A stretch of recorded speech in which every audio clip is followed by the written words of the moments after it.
Hello everyone. In this video, we will cover how to open the control panel. So first of all, what is the control panel? The control panel is a component of the Microsoft Windows, which means that it allows you to change the accessibility options like who can access something in your computer, also the network settings, and it can change the system settings. So that is what the control panel does. And this is how we are going to implement this video. Now let's get started.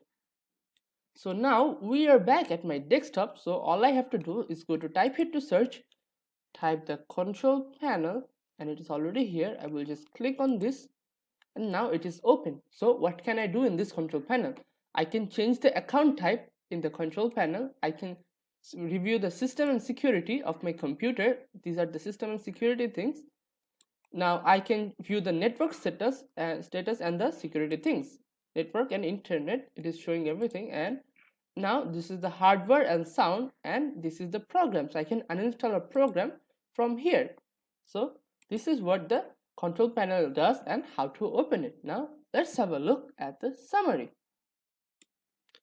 So in this video we have covered how to open the control panel. So thank you for watching.